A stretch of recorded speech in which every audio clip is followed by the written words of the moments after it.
My name is Amy, and this is the Southside Community Garden. Our garden has been here since 2013, and I've been a gardener here since 2014. This is our kids' garden. This year is our first year for a kids' garden. Last year the kids were really helpful. They would come and help water, and we were really excited. So we wanted to give them an opportunity just to grow their own food. We have 11 kids in our plots this year. And again, like I said, it's 12 kids. And like I said, this is our first year. Welcome. Check it out.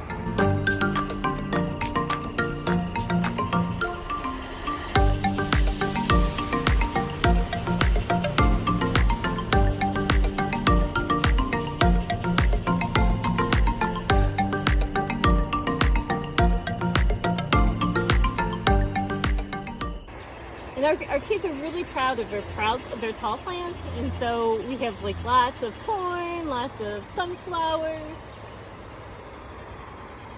and then we have raspberries over here so that they can go ahead and pick them as their snack while they're working in the garden. And again, lots of pollinators. This child has peppers and tomatoes and basil, and then sunflowers, and they have a nice variety.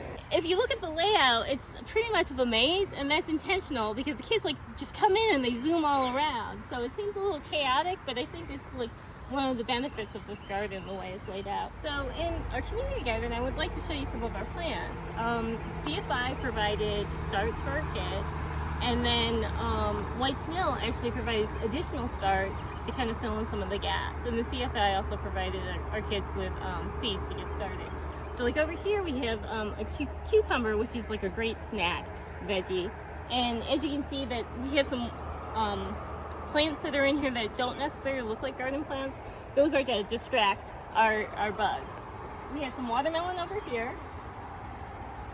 And each plot has strawberries. We transplanted them so that all the kids would have access to them. It seems like we don't have a high yield this year, but I'm expecting next year we'll have a much better yield. And we have zucchini. And what we try to do is we try to interplant them with some pollinator flowers so that we can have a higher yield.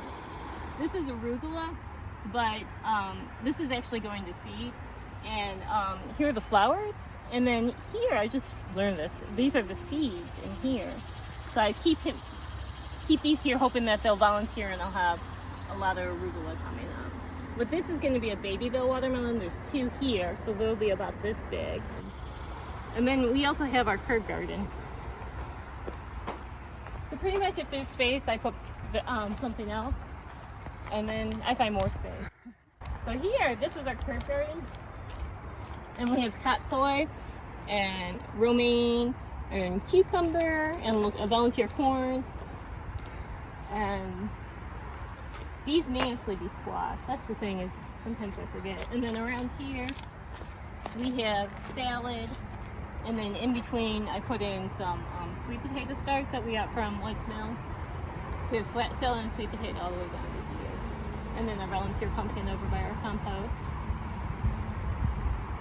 And then we have all of our milkweed, and we have a high yield this year because I was actually distributing the seeds. That's a swamp weed. That's a butterfly weed. What's important is this used to be a dumpster. There's a dumpster here, and so while we were working in the garden, it would smell so bad. And so once it was gone, I'm like, I'm putting a flower garden here and extending our modern play station. This year we tried to do a lot with like the Three Sisters concept. So we have a couple different gardens. This one has asparagus, strawberries, and beans over here. And then here we have cucumbers and beans and beets. We have some sweet potatoes. I have a cantaloupe in here. Some of the blue banana squash. And then over here we have our cabbage and more beets. And then we have a cucumber, our other watermelons hiding in here. I think this is a zucchini. Around back we have green beans. What's nice is that, like, the kids take care of me, and one of the kids was moving. I said, Amy, do you want this? And brought out this this bed frame for me. And I was really excited because I was able to make a trellis for my cucumber and then also protect my corn here.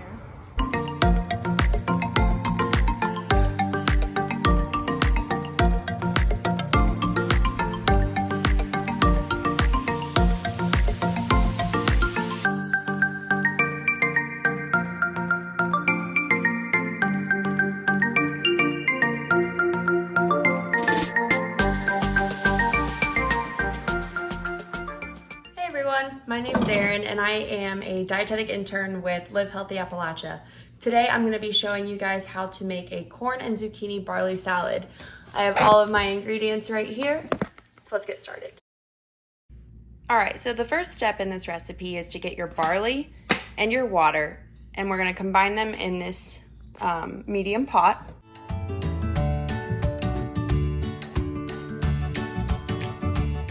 And once this comes to a boil, we're going to reduce the heat and cover it for 35 minutes. Now, while the barley is cooking, I'm going to go ahead and cut up my vegetables. This zucchini is going to be cut into dices, and this right here, these tomatoes are going to be cut in half, and we are going to rough chop and almost mince this basil here. All right, and they're prepped. Make sure that when you're cutting up vegetables to always practice knife safety. Now, the next step is to cut up your corn. So we have 2 ears of corn in our bags. So what I'm gonna show you is how to cut the kernels right off of the cob.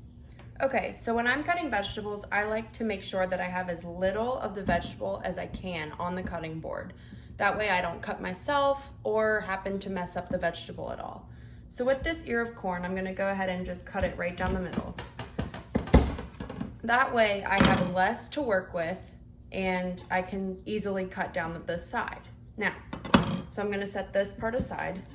I'm gonna hold the top, keep my fingers out of the way, and slowly slice down the cob. And you'll start seeing kernels fall off the side.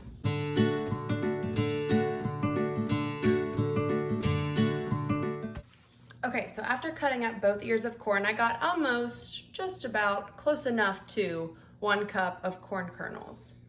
Okay, now I'm gonna show you how to juice a lemon. If you don't have a citrus juicer, that's fine. You can just do it by hand. I'm gonna show you how to just do it by hand, just in case you don't have one. I like to say that rolling it around on the cutting board, that helps out a lot. Rolling it around on the cutting board like this kind of separates the skin from the actual fruit. That way it's a lot easier to squeeze the juices out. So I'm gonna go ahead and cut this in half after I have finished rolling it out. Okay, so I've got 2 halves here. And all I'm gonna do is I'm gonna use both hands and squeeze as hard as I can and try to get as much juice out of this lemon as possible.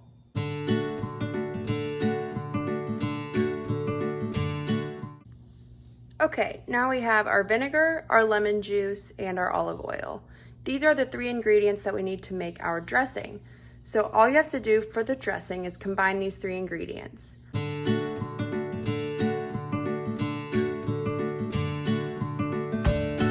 And then you're just gonna whisk and set this aside. All right, now that we have all of our ingredients prepped and we're still waiting on our barley to finish up, we can go ahead and combine some ingredients here. Next, we're gonna pour half of the dressing that's in our container here over the vegetable mixture.